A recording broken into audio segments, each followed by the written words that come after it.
বলবো বিবেকানন্দের প্রতিকৃতিতে পুষ্পার্ঘ্য নিবেদন করুন।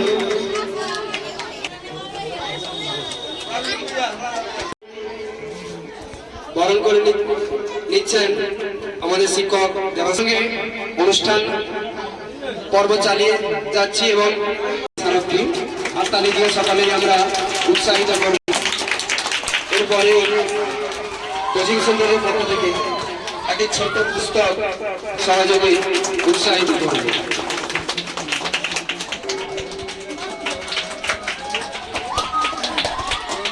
মাননীয় শিক্ষক সুরেশ কুমার ভৌমিক বাবু, মাননীয় শিক্ষক সুরেশ বাবু, হাততালি দিয়ে আমরা উৎসাহিত করব।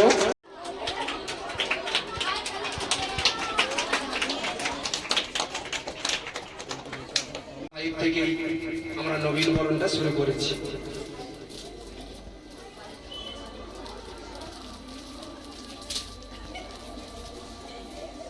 ভবিষ্যৎ সেই শিশুকে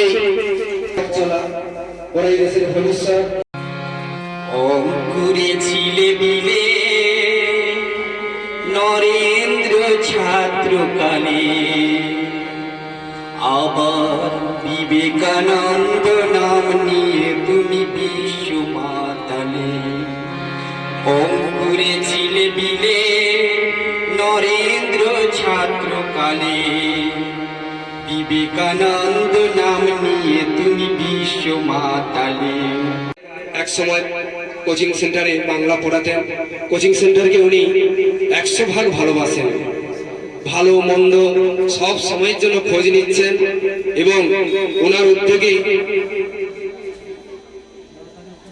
এক বিশেষ পুরস্কার এই কোচিং সেন্টারের সেরা চলে এসেছি, সেটাও দেওয়া হবে। নমস্কার, আমার নাম রিয়া মাঝি। খিদিরপুর বিবেকানন্দ কোচিং সেন্টারের সকল শিক্ষক শিক্ষিকা মণ্ডলীদের, দাদা দিদিদের, ভাই বোনেদের ও আমার সহপাঠীদের যথাযোগ্য স্থানে সম্মান জানাই।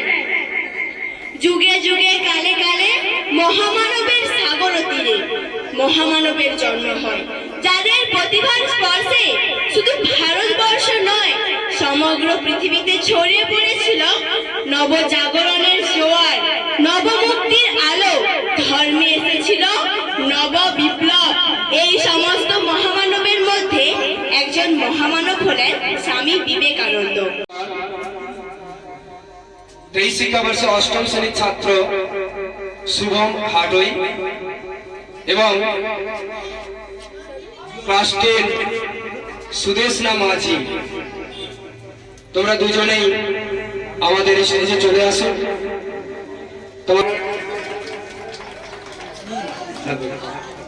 সেরা ছাত্রছাত্রী এরা কঠিনভাবে পালন করে। প্রত্যহ কোচিং আসা, শিক্ষকদের প্রতি তাদের একটা শ্রদ্ধা,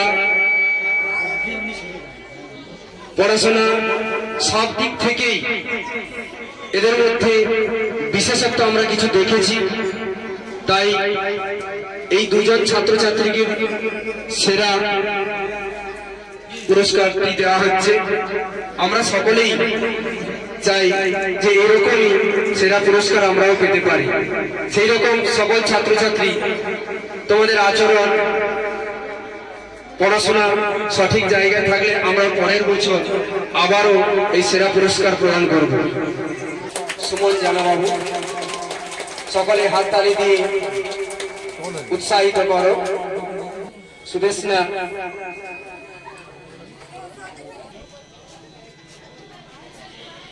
আমার কোচিং সেন্টারের শিক্ষক শিক্ষিকা মহাশয়গণ আমাকে আজ যে পুরস্কারে সম্মানিত করলো, তার জন্য আমি ওনাদের কাছে চিরকৃতজ্ঞ থাকবো এবং ওনাদের কাছে আশীর্বাদ চাইবো যেন ওনারা যেন এভাবেই আমার পাশে চিরকাল থাকতে পারে এবং ভাইয়েরা যাতে, বোনেরা যাতে আরো ভালো করে এগিয়ে যেতে পারে, তার জন্য আমি আমার থেকেও যেন আরো ভালো হতে পারে সেটাই আমি কামনা করি। ঠিক আছে। নমস্কার। কোচিংয়ের সকল শিক্ষককে আমার যথাযোগ্য স্থানে সম্মান জানিয়ে এবং আমার ছোট ছোট ভাই বোন এবং দাদা দিদিদের ভালোবাসা শ্রদ্ধা জানাই এবং আমার বড়দের প্রণাম জানাই। আমি এই যে পুরস্কারটি পেয়েছি এটি আমার অশেষ কৃতিত্ব হলো কোচিংয়ের সকল শিক্ষক ও শিক্ষিকাদের, এবং তোমরাও যাতে পরে আমার মতো এরকম জায়গায় আসতে পারো তার জন্য কামনা করছি। নমস্কার। সকল শিক্ষক শিক্ষিকা মহাশয়দের কাছে আমাদের শিক্ষক সুমন জানা মহাশয়ের কাছে ওনারা যে উদ্যোগ নিয়ে আজকে আমাকে সম্মানে ভূষিত করেছেন আমি ওনাদের কাছে কৃতজ্ঞ থাকব এবং ছাত্রছাত্রীদেরকেও বলবো যে আমি যেই 2 বছর দায়িত্বে থেকে তোমাদের সামলানোর চেষ্টা করেছি পড়াশোনার দায়িত্ব নিয়ে, তোমরা এভাবে আগামী এই 2024 শিক্ষাবর্ষে নতুন দায়িত্বপ্রাপ্ত যিনি প্রধান হয়েছেন মাননীয় রঞ্জন মণ্ডল মহাশয়কে সবাই সহযোগিতা করবে।